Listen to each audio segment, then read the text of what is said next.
تفسیر سبق نمبر 8 آیت نمبر 30 سے اعوذ باللہ من الشیطان الرجیم بسم اللہ الرحمن الرحیم وَإِذْ قَالَ رَبُّكَ لِلْمَلَائِكَةِ إِنِّي جَاعِلٌ فِي الْأَرْضِ خَلِيفَةً قَالُوا أَتَجْعَلُ فِيهَا مَن يُفْسِدُ فِيهَا وَيَسْفِكُ الدِّمَاءَ وَنَحْنُ نُسَبِّحُ بِحَمْدِكَ وَنُقَدِّسُ لَكَ قَالَ إِنِّي أَعْلَمُ مَا لَا تَعْلَمُونَ وَإِذْ قَالَ رَبُّكَ اور جب کہا تیرے رب نے، کس سے کہا؟ لِلْمَلَائِكَةِ فرشتوں سے. کیا کہا؟ انی جاعل فی الارض خلیفہ، کہ میں زمین میں ایک جانشین پیدا کرنے والا ہوں. تو فرشتوں نے کیا جواب دیا؟ قالوا انہوں نے کہا اتجعل فیہا من یفسد فیہا، کیا آپ اس میں ایسے کو بنائیں گے، ایسے کو بھیجیں گے جو اس میں فساد برپا کرے گا، وَيَسْفِكُ الدِّمَاءَ اور خون بہائے گا. اور اس کا فائدہ کیا ہوگا کہ فساد ہو اور خون بہایا جائے. وَنَحْنُ نُسَبِّحُ بِحَمْدِكَ وَنُقَدِّسُ لَكَ، ہم آپ کی تسبیح کر رہے ہیں اور ہم آپ کی حمد کے ساتھ آپ کی پاکی بیان کر رہے ہیں. تو اللہ تعالیٰ نے ان کے اس جواب پر کیا فرمایا؟ قَالَ إِنِّي أَعْلَمُ مَا لَا تَعْلَمُونَ، کہ بے شک جو میں جانتا ہوں وہ تم نہیں جانتے. اس سے پہلے ہم دیکھتے ہیں کہ قرآن پاک کے بالکل آغاز میں ہم نے ہدایت مانگی، اللہ تعالیٰ نے کتاب ہدایت دی، پھر ہدایت پانے والے اور نہ پانے والے انسانوں کی خصوصیات کو واضح کیا، اور اس کے بعد تمام انسانوں کو رب کی عبادت کا حکم دیا گیا. یا ایھا الناس اعبدوا ربکم، اے لوگو اپنے رب کی عبادت کرو. الذی خلقکم، وہ جس نے تم کو پیدا کیا ہے. تو گویا قرآن کا مطالبہ تمام انسانوں سے کیا ہے کہ وہ اپنے رب کی عبادت کریں. اور اللہ تعالیٰ نے انسانوں کو پیدا بھی اسی لیے کیا ہے. ایک اور جگہ پر آتا ہے وما خلقت الجن والانس الا لیعبدون، میں نے جن و انس کو اپنی عبادت کے لیے پیدا کیا ہے. انسانوں سے پہلے اس زمین پر اللہ تعالیٰ نے جنات کو بھیجا، جیسا کہ سورۃ الحجر میں آتا ہے والجان خلقناہ من قبل من نار السموم، اور جنوں کو اس سے پہلے ہم نے آگ کے شعلے سے یا آگ کے دھوئیں سے پیدا کیا. اور ایک روایت میں آتا ہے کہ جنوں کو انسانوں سے تقریباً 2000 سال قبل پیدا کیا گیا تھا، یعنی انسان کی آمد سے پہلے. اور یہ بھی روایات میں آتا ہے کہ انہوں نے زمین میں اپنی محدود آزادی کی بنیاد پر خوب فساد کیا.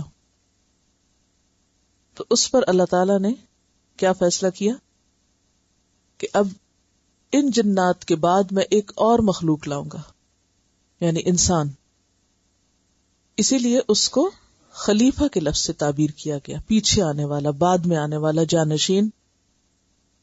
تو اللہ تعالیٰ نے جب زمین پر انسان کو بھیجنے کا ارادہ کیا، یعنی جنات کے بعد، تو اپنے اس ارادے سے فرشتوں کو آگاہ کیا. وَإِذْ قَالَ رَبُّكَ لِلْمَلَائِكَةِ إِنِّي جَاعِلٌ فِي الْأَرْضِ خَلِيفَةً. اور خلیفہ کا لفظی معنی کیا ہے؟ کسی کے بعد اس کی جگہ لینے والا، اس کے پیچھے آنے والا. اور ویسے بھی اگر دیکھا جائے تو قیامت کے بعد انسانوں کی ایک نسل کے بعد ایک آتی چلی جائے گی، کیونکہ انسانوں کو بیک وقت نہیں پیدا کر دیا گیا اور زمین پر بھیجا گیا، بلکہ ایک کے بعد ایک نسل آتی چلی جائے گی. یعنی زمین پہ بھیجے جانے کا طریقہ کیا ہوگا وہ بھی اس لفظ سے ظاہر ہوتا ہے. اب چونکہ اس سے پہلے فرشتے دیکھ چکے تھے کہ جنات کو آزادی دی گئی، تو انہوں نے کیا کیا؟ اب انہیں انسان کے بارے میں بھی یہی اندیشہ ہوا کہ انسان بھی یہی کرے گا. ورنہ تو فرشتوں کو کہاں سے پتا چلا؟ فرشتے تو غیب نہیں جانتے. تو پچھلے تجربے کی بنیاد پر فرشتوں کو یہ اندیشہ ہوا کہ انسان چونکہ ایک آزاد مخلوق کی حیثیت سے پیدا کیا جا رہا ہے تو وہ اپنی آزادی کا غلط استعمال کرے گا. اور ہم دیکھتے ہیں کہ فرشتوں کا اندیشہ کافی حد تک درست تھا. انسانی تاریخ بتاتی ہے کہ جتنا انسانی تعلقات کے درمیان بگاڑ رہا ہے مختلف ادوار میں، بلکہ ہر دور میں، آپس کی جنگ و جدل، اختلافات، اور اختلافات کا پھر قتل و غارت تک پہنچ جانا اور خون بہانا، جس کی ابتدا آدم علیہ السلام کے بچوں سے ہی ہو گئی تھی. حابیل اور قابیل کا واقعہ قرآن پاک میں موجود ہے. تو پہلا جرم قتل کا جرم ہی ہوا تھا زمین پر، یا پہلی موت جو تھی انسان کی وہ اسی ذریعے سے ہوئی تھی. تو بالکل آغاز انسانیت میں ہی یہ سلسلہ شروع ہو گیا. اب یہاں بظاہر ایسا لگتا ہے کہ جیسے فرشتے کوئی اعتراض کر رہے ہوں. قالوا اتجعل فیہا من یفسد فیہا ویسفک الدماء. تو بات یہ ہے کہ وہ صرف اپنی رائے کا اظہار کر رہے ہیں، اعتراض نہیں کر رہے. جو وہ محسوس کر رہے تھے اس کا انہوں نے اظہار کر دیا. اس سے یہ پتہ چلتا ہے کہ اللہ تعالیٰ نے فرشتوں کو اظہار خیال کی آزادی دے رکھی ہے، یعنی اپنی بات بیان کر سکتے ہیں، اپنے نقطہ نظر کا اظہار کر سکتے ہیں. اور یہی طریقہ ایک پسندیدہ طریقہ ہے. انسانوں کے لیے بھی یہی طریقہ پسندیدہ طریقہ ہے کہ جہاں بھی انسان مل جل کر رہتے ہوں، تو چونکہ انسان کو اللہ تعالیٰ نے سوچنے سمجھنے والی مخلوق پیدا کیا ہے، عقل کا استعمال سکھایا ہے، تو انہیں بھی اظہار خیال کی آزادی ہے. اور ہمارے دین میں اس کو بین نہیں کیا گیا کہ کوئی شخص اپنی سوچ کا اظہار نہ کرے. ہاں، یہ الگ بات ہے کہ اگر آپ کی سوچ یا آپ کی رائے یا آپ کا مشورہ درست ہو تو اسے لے لیا جائے گا، اور اگر وہ درست نہ ہو تو اسے ریجیکٹ کر دیا جائے گا، اسے قبول نہیں کیا جائے گا. جیسا کہ یہاں بھی ہم دیکھتے ہیں کہ انہوں نے اپنا ارادہ یا اپنی رائے کا اظہار کر دیا، لیکن اللہ تعالیٰ نے اس رائے کو قبول نہیں کیا. فرشتوں نے مزید یہ بھی کہا وَنَحْنُ نُسَبِّحُ بِحَمْدِكَ وَنُقَدِّسُ لَكَ.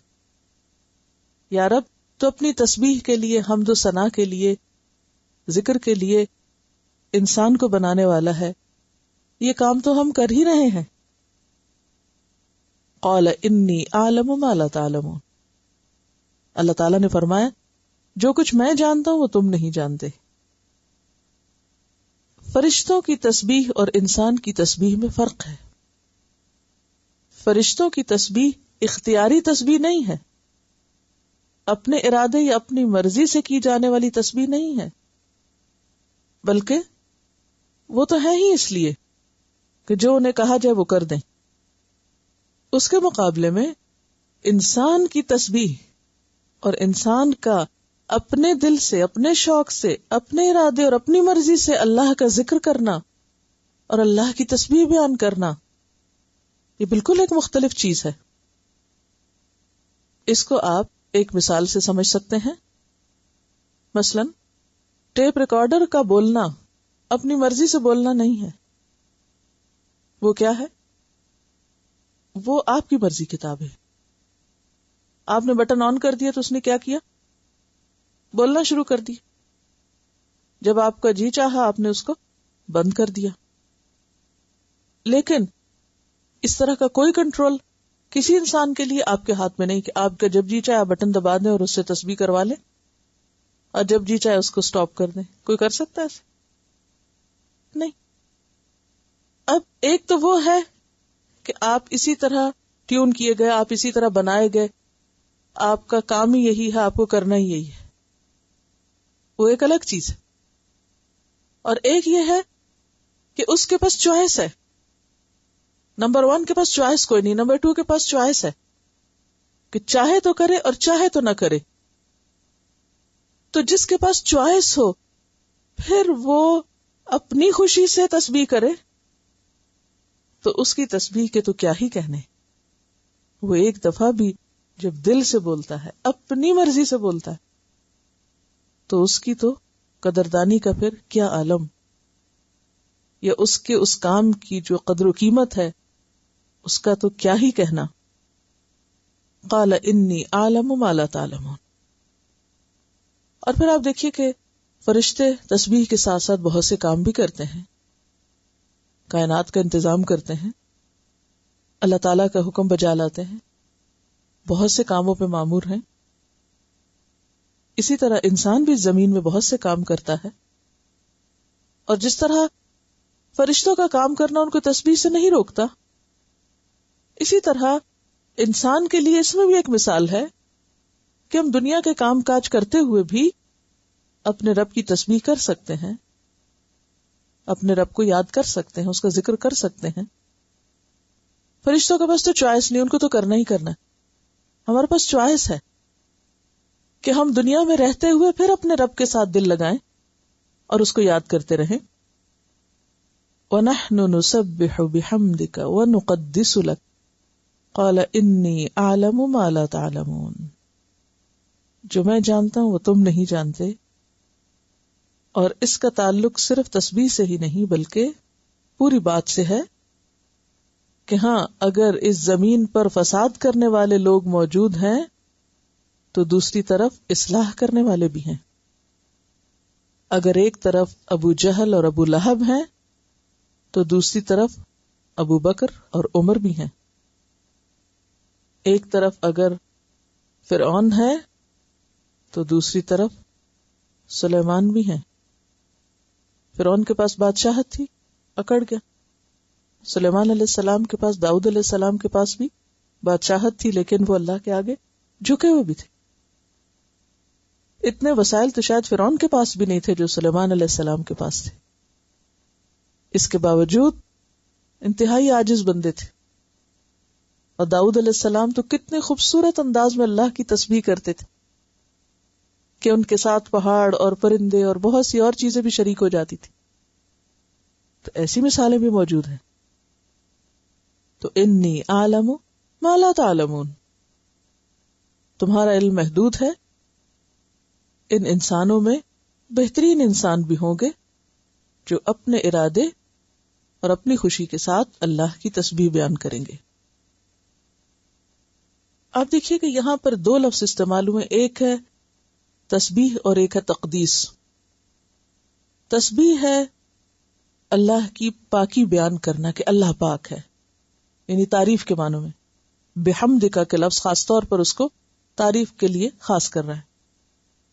نقدسو کا معنی ہے پاکی بیان کرنا، یعنی اس میں صرف تعریف کرنا نہیں، اس میں ایسی باتوں کی نفی کرنا بھی ہے. نفی کرنے کا مطلب کیا؟ نگیٹ کرنا. ایسی باتوں کو نگیٹ کرنا بھی ہے جو اللہ تعالی کی ذات یا شان کے خلاف ہو. یہ فرق ہے دونوں میں. ٹھیک ہے، کیا فرق ہے؟ نسبح بحمدک، اس کا کیا معنی ہے؟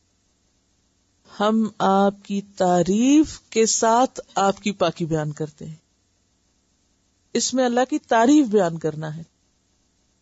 ٹھیک ہے، کہ اللہ تعالیٰ کے اندر یہ صفت ہے، ایسے ہیں ایسے ہیں ایسے. دوسرا ہے نقدس لک، ہم آپ کی پاکی بیان کرتے ہیں. اس میں ہم نہیں ہے، ہم انڈائریکٹلی آ ہی جائے گی. اس کا معنی ہے کہ ہم ایسی باتوں کی نفی کرتے ہیں جو آپ کی شان کے خلاف ہو، شرک جیسی چیزوں کی. ٹھیک ہے، ایک ہے تعریف کے ساتھ پاکی بیان کرنا، اور دوسرا کیا ہے؟ ایسی باتوں کی نفی کرنا جو اللہ تعالی کے شایان شان نہیں، یعنی شرک جیسی نجاستوں سے آپ کو پاک قرار دیتے ہیں. ٹھیک ہے، اب اس ابتدائی گفتگو کے بعد آگے کیا ہوتا ہے؟ اب آدم علیہ السلام کو اللہ تعالی نام سکھاتے ہیں.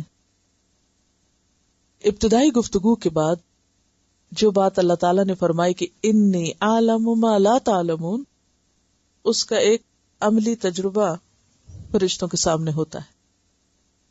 عملی مثال آتی ہے. کیسے؟ اب ہوتا یہ کہ وَعَلَّمَ آدَمَ الْأَسْمَاءَ كُلَّهَا، سکھا دیے آدم علیہ السلام کو. کس نے؟ اللہ تعالی نے. کیا سکھا دیے؟ نام. کلہا، سارے کے سارے، سب نام. اسماء کا لفظ کس سے ہے؟ اسم سے. اسم کس کو کہتے ہیں؟ نام کو. کسی چیز کی ذات یا کسی چیز کی جو آئیڈینٹی ہے یا شخصیت ہے یا اس کی جو پہچان ہے اس کو ظاہر کرنے والا، چاہے وہ نیم ہو چاہے وہ صفت ہو. صفت کیا؟ یعنی اس کے اندر کوئی خاص خوبی ہو. ٹھیک ہے. اور ویسے دیکھا جائے تو نام دو طرح کے رکھے جاتے ہیں نا. مثلا کسی کا نام ساجدہ رکھ دیا گیا، چاہے وہ ایک بھی نماز نہ پڑھے. ساجدہ کا معنی کیا؟ سجدہ کرنے والا. تو یہ اسم با مسمى نہیں، بس نام رکھ دیا گیا اس کی آئیڈینٹی کے لیے کہ اس کو ساجدہ کہتے ہیں. اور ایک وہ شخص جس کا نام چاہے ساجدہ نہ بھی ہو لیکن اس کے اس عمل کی وجہ سے اس کی پہچان کیا ہوگی؟ ساجدہ. تو یہ دونوں ہی نام ہوتے ہیں، چاہے صفت ہو کسی کی چاہے پھر اس کی ذات کی پہچان ہو. تو کچھ نام اسم با مسمى ہوتے ہیں اور کچھ اسم اس کی اصل حقیقت کو واضح نہیں کرتے. نام دو طرح کے ہوتے ہیں. تو آدم علیہ السلام کو سب نام سکھا دیے گئے. وہ کس چیز کے نام تھے؟ اس میں دو آراء ہیں. ایک تو یہ کہ دنیا میں جتنی بھی چیزیں ہیں ان سب کی پہچان کرا دی گئی. اشیاء کے نام، name of all the things, یعنی ہر چیز کا نام. دوسری رائے کہ اللہ تعالی نے آدم علیہ السلام کو پیدا کرنے کے بعد ان کی تمام اولاد کی روحیں پیدا کی تھی، جس کا ذکر پیچھے بھی گزرا ہے عہد کے معاملے. سورۃ الاعراف آیت نمبر 172 میں آتا ہے وَإِذْ أَخَذَ رَبُّكَ مِن بَنِي آدَمَ مِن ظُهُورِهِمْ ذُرِّيَّتَهُمْ، جب تیرے رب نے آدم کی پشت سے ان کی اولاد کو نکالا، وَأَشْهَدَهُمْ عَلَىٰ أَنفُسِهِمْ، اور انہیں ان کے اپنے بارے میں گواہ بنایا. اور کیا کہا؟ أَلَسْتُ بِرَبِّكُمْ، کیا میں تمہارا رب نہیں ہوں؟ قالوا بلا، ان سب نے کہا جی ہاں آپ ہمارے رب ہیں. شہدنا، ہم گواہی دیتے. ان تقولوا یوم القیامت انا کنا عن ھذا غافلین، کہ کہیں تم قیامت کے دن یہ نہ کہو کہ ہمیں تو اس بات کی خبر ہی نہیں تھی. تو گویا دنیا میں آنے سے پہلے آدم علیہ السلام کی ساری اولاد کو پیدا کر کے اللہ نے ان کو اپنی پہچان کرائی تھی اور سب نے اقرار کیا تھا کہ جی آپ ہی ہمارے رب ہیں. تو دوسری رائے پھر کیا ہے کہ کس کے نام تھے یہ؟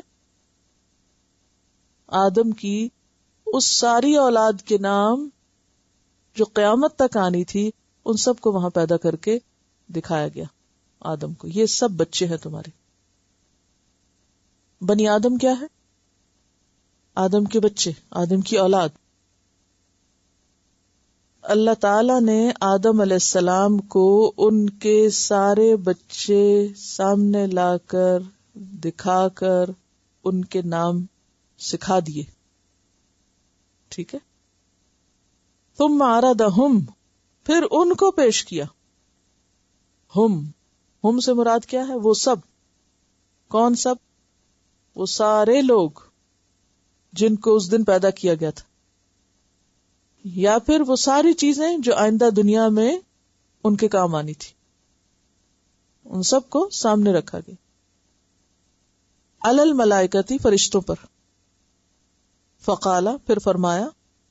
کس کو؟ فرشتوں کو. انبئونی، بتاؤ مجھ کو. باسماء، نام. ہؤلاء، ان سب لوگوں کے. یہ اولاد آدم کے نام مجھے بتاؤ. ان کنتم صادقین، اگر تم درست بات کرنے والے ہو. کون سی بات؟ کہ تم عبادت کر رہے ہو تو کسی اور کو کیوں پیدا کیا جا رہا ہے کہ جو فساد کرے گا؟ کیا یہ سارے فساد کرنے والے ہیں؟ اب آپ سوچئے نا کہ پوری دنیا کے انسان اول و آخر وہاں کھڑے ہوں، جن میں ابو جہل اور ابو لہب تو ہوں ہی، لیکن ابو بکر اور عمر ہوں، فرعون اور شداد تو ہوں، دوسری طرف سلیمان اور داؤد بھی ہوں، تو وہ جتنے بھی لوگ تھے وہ اپنے اصل حالتوں کے ساتھ سامنے آئے جب فرشتوں کے، تو فرشتوں نے کیا کہا؟ قالوا سبحانک، پاک ہے تو، لا علم لنا، ہمارا علم محدود ہے، ہمیں تو علم ہی نہیں، الا ما علمتنا، مگر وہ جو تو نے ہمیں سکھا دیا، لمیٹڈ نالج، انک انت العلیم الحکیم، بے شک تو ہی سب کچھ جاننے والا ہے۔ یہ سب کچھ کہاں سے میں لگا لیا؟ العلیم، ال اور علیم فعیل کے وزن، اور العلیم کے بارے میں اس سے پچھلے لیسن میں بہت کچھ پڑھ چکے ہیں کہ کتنا کچھ جانتا ہے اللہ تعالیٰ۔ تو ہی سب کچھ جاننے والا ہے، تو ہی ساری حکمت رکھتا ہے، تجھے پتا ہے کہ اس زمین پر فسادیوں کے علاوہ نیک لوگ بھی ہوں گے۔ اور اگر اس کا دوسرا معنی کیا جائے کہ زمین پر جتنی بھی چیزیں ہیں ان سب چیزوں کے نام آدم کو سکھائے گئے، کیونکہ کلھا تاکید کے ساتھ آیا نا کہ ہر چیز کا بتا دیا گیا، تو فرشتے ہر چیز کے بارے میں نہیں جانتے، چاہے وہ اڑ سکتے ہیں، وہ سیکنڈز میں یہاں سے وہاں تک پہنچ سکتے ہیں، لیکن ان کا نالج بھی محدود ہے۔ اس میں شرک کی بھی نفی کی جا رہی ہے کہ فرشتے محدود علم والے ہیں، ان کو کیسے پوچھ سکتے ہیں، ان کو کیسے خدا مانا جا سکتا ہے؟ کیونکہ مشرکین مکہ کیا کرتے تھے؟ فرشتوں کو کیا سمجھتے تھے؟ اللہ کی بیٹیاں، شرک کرتے تھے۔ اور اب تک آپ دیکھیے کہ دنیا میں جہاں شرک ہو رہا ہے وہاں دیویوں اور دیوتاؤں کی شکل میں کس کو پوجا جاتا ہے؟ یعنی دیویوں کا کانسیپٹ کیا ہے؟ فرشتوں کے ساتھ ان کو منسوب کر دیتے ہیں، اور ان کو پھر خدا کی اولاد اور اوتار اور یہ تمام چیزیں پھر شرک کے دروازے کھول دیتی ہیں۔ ٹھیک ہے، تو بہرحال یہاں یہ بتایا جا رہا ہے کہ فرشتوں کے پاس کوئی علم نہیں، مگر اللہ نے ان میں سے جس کو جتنا دے دیا۔ اور ویسے بھی جنرلی اگر آپ آیت الکرسی دیکھیں، وَلَا يُحِيطُونَ بِشَيْءٍ مِّنْ عِلْمِهِ إِلَّا بِمَا شَاءَ، تو یحیطون میں انسان بھی ہیں اور فرشتے بھی ہیں اور جنات بھی ہیں، کسی کے پاس وہ علم نہیں جو اللہ کے پاس ہے۔ انسان تو اللہ کے علم میں وہ ایک قطرے برابر بھی نہیں جانتا۔ انک انت العلیم الحکیم، بے شک تو ہی علم والا ہے، تو ہی حکمت والا ہے، سب کچھ تو تیرے پاس ہے، ہم تو کچھ نہیں جانتے۔ قال، فرمایا، یا آدم، اے آدم، انبئہم، بتاؤ ان کو، باسمائہم، ان کے نام۔ فلما انبأہم، پھر جب اس نے بتا دیے ان کو، باسمائہم، ان کے نام، قال، فرمایا، الم اقل لکم، کیا میں نے تم سے کہا نہ تھا، انی اعلم غیب السماوات والارض، کہ میں جانتا ہوں آسمانوں اور زمین کے غیب، چھپی ہوئی باتیں، وَأَعْلَمُ مَا تُبْدُونَ وَمَا كُنْتُمْ تَكْتُمُونَ، اور میں جانتا ہوں جو کچھ تم ظاہر کرتے ہو اور جو کچھ تم چھپاتے ہو۔ اب کیا ہوتا ہے؟ آدم علیہ السلام اپنی اولاد کے نام بتاتے ہیں، نیکوں کے بدوں کے، اسی طرح دوسرے معنی میں کائنات کی چیزوں کے۔ پھر جب وہ نام بتاتے ہیں تو اللہ تعالیٰ فرماتے ہیں، اب دیکھ لیا تم نے کہ میں انسان کو کیوں پیدا کرنے والا ہوں۔ دوسرے لفظوں میں کہ انسان کے پاس جو علم ہوگا وہ فرشتوں سے زیادہ ہوگا۔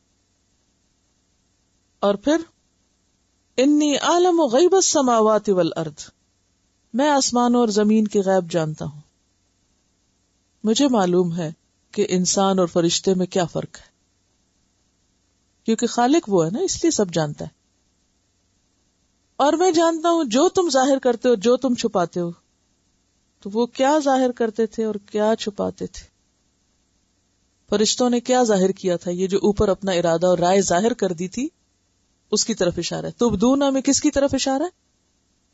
اس رائے کی طرف اشارہ ہے جو انہوں نے اوپر ظاہر کر دی تھی کہ اتجعل فیہا من یفسد فیہا ویسفک الدماء ونحن نسبح بحمدک ونقدس لک، اور وما کنتم تکتمون، جو کچھ تم چھپاتے تھے. یعنی اس سے پتہ چلتا ہے کہ جو ان کے دل میں تھا انہوں نے سارا نہیں بولا تھا، کچھ اپنی رائے محفوظ بھی رکھی تھی، یا کچھ ارادہ انہوں نے اپنا چھپا کے بھی رکھا تھا. وہ کیا تھا؟ کہا یہ جاتا ہے کہ وہ چھپا ہوا وہ خیال تھا کہ خلافت عرضی انسان کی بجائے فرشتوں کو دی جائے جو تسبیح کرتے رہتے. وَإِذْ قُلْنَا لِلْمَلَائِكَةِ اسْجُدُوا لِآدَمَ، اور جب ہم نے فرشتوں سے کہا کہ آدم کو سجدہ کرو، آدم کے آگے جھک جاؤ. فسجدوا، تو سب جھک گئے، الا ابلیس، سوائے ابلیس کے. ابا، اس نے انکار کر دیا. کس چیز سے انکار کر دیا؟ جھکنے سے انکار کر دیا، سجدے سے. ابا کا معنی ہوتا ہے پسند نہ کرنا، قبول نہ کرنا، نہ ماننا. یعنی اس نے سجدہ کرنا پسند نہ کیا، اللہ کے اس حکم کو قبول نہ کیا، اللہ کی بات نہ مانی. واستکبر، اور بڑا بننا چاہا. استکبار استفعال طلب کا معنی پایا جاتا ہے، یعنی انسان کے آگے جھکنے کی بجائے اس نے بڑا بننا چاہا. وکان من الکافرین، اور انکار کرنے والوں میں شامل ہو گیا، انکار کر بیٹھا. تو پہلی فضیلت جو آدم علیہ السلام کو دی گئی تھی وہ علم کی بنا پر تھی، یا پہلی نعمت آپ کہہ سکتے ہیں کہ جو آدم علیہ السلام کو ملی وہ علم کا دیا جانا تھا. اسی لیے علم دنیا کی سب نعمتوں میں بڑی نعمت ہے. مال ختم ہو سکتا ہے، علم ختم نہیں ہوتا. علم خرچ کرنے سے اور بڑھتا ہے، مال خرچ کرنے سے گھٹتا ہے. مال سے علم نہیں خرید سکتے، لیکن علم سے آپ مال بھی حاصل کر سکتے.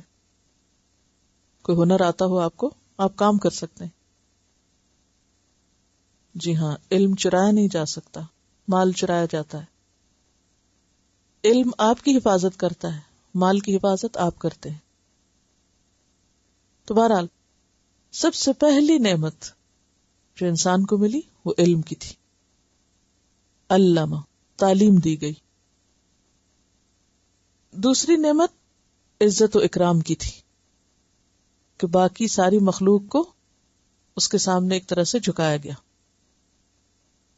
باقی مخلوق میں ہم دیکھتے ہیں کہ انسان کے بعد سب سے فضیلت والی مخلوق فرشتے ہیں.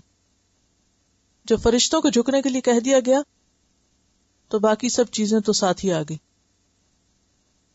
ابلیس جو تھا یہ جنات میں سے تھا، جیسا کہ قرآن پاک میں آتا ہے سورۃ الکہف آیت 50 کیا آتا ہے اس میں؟ کان من الجن، ابلیس جو تھا وہ جنوں میں سے تھا. ففسق عن امر ربی، تو اس نے اپنے رب کے حکم سے انکار کر دیا، اپنے رب کا حکم نہیں مانا. کیوں نہیں مانا؟ اس نے بڑا بننا چاہا. جیسا کہ آپ جانتے ہیں کہ زمین پر انسانوں سے پہلے جنات تھے. اب جب انسان کو بھیجا جا رہا تھا تو اس کا مطلب یہ کہ وہ جنات سے فضیلت لے جا رہے ہیں، ان کو ریجیکٹ کیا جا رہا ہے اور انسان کو وہاں اب بسایا جا رہا ہے، انسان کو ان کے بعد بھیجا جا رہا ہے. تو چونکہ وہ اس مخلوق میں سے تھا جس پر اب دوسری مخلوق کو ترجیح دی جا رہی تھی، تو وہ اس کو قبول نہ کر سکا. اس کو یہ بات اچھی نہ لگی، اس نے بڑا بننا چاہا اور اللہ کے حکم کا انکار کیا. ایک رائے یہ بھی پائی جاتی ہے کہ ابلیس جنوں کا بڑا تھا، جیسے فرشتوں میں بڑے جبریل علیہ السلام ہیں، تو جنات کا بڑا ابلیس تھا. اور یہ بھی روایات میں آتا ہے کہ بہت عبادت گزار تھا. یعنی عبادت کی کثرت کی وجہ سے وہ فرشتوں کے بھی قریب ہو گیا تھا، یعنی فرشتوں کے ساتھ ساتھ رہتا تھا. انسانوں میں سے بھی جو بہت عبادت گزار ہو تو اس کے لیے بھی کیا کہا جاتا ہے عام طور پر؟ فرشتہ سیرت. تو جب فرشتوں کو حکم ملا سجدے کا تو اس کو بھی ساتھ ہی ملا تھا. یعنی فرشتوں کا ذکر تو یہاں آتا ہے، لیکن ایک دوسری جگہ پر سورۃ الاعراف میں ابلیس کو بھی سجدے کا حکم ملنے کا ذکر آتا ہے. سورۃ الاعراف میں آتا ہے ما منعک اللہ تسجد اذ امرتک، تمہیں کس چیز نے روکا تھا سجدہ کرنے سے جبکہ میں نے تجھے حکم دیا تھا کہ تو سجدہ کرے، تو کیوں نہ کیا تم نے؟ تو کفر ہوتا کب ہے؟ کفر کا کیا معنی؟ انکار. انکار ہوتا ہی اس وقت ہے جب انسان کسی حکم کو پا کر اس کو نہ مانے. وکان من الکافرین، اور وہ انکار کرنے والوں میں سے ہو گیا. اب آپ خود دیکھ لیجئے کہ اگر ابلیس آدم کو سجدے سے انکار کی بنا پر کافرین میں شامل ہو گیا تو انسان اللہ کو سجدہ نہ کر کے فرما برداروں میں کیسے شامل ہو سکتا ہے؟ متقین میں کیسے شامل ہو سکتا ہے؟ تو کوئی شخص متقی کہلا نہیں سکتا جب تک کہ وہ یقیمون الصلاۃ پر عمل نہ کرے. اب دیکھیے کہ اس سارے واقعے میں یہ بات بھی سمجھ آتی ہے کہ جو قرآن پاک کے شروع میں کہا گیا الذین یؤمنون بالغیب، تو غیب میں جو جو چیزیں آتی تھیں ان سب کا ذکر گزر چکا ہے. فرشتوں کا ذکر خاص طور پر یہاں آ گیا. اس سے پیچھے کتاب کا ذکر آ گیا، کتاب کے نزول کا، وَإِن كُنتُمْ فِي رَيْبٍ مِّمَّا نَزَّلْنَا، اور اسی طرح دوسری چیزیں. تو دوسری فضیلت جو آدم کو ملی وہ کیا تھی؟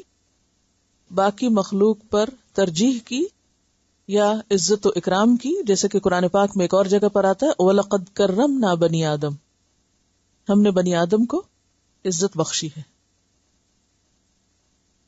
وَقُلْنَا يَا آدَمُ اسْكُنْ أَنْتَ، اب تیسری نعمت یا تیسری فضیلت جو ملی وہ کیا ہے کہ ہم نے آدم سے کہا کہ اے آدم اسکن انت وزوجک الجنہ، کہ تم اور تمہاری بیوی جنت میں ٹھہر جاؤ.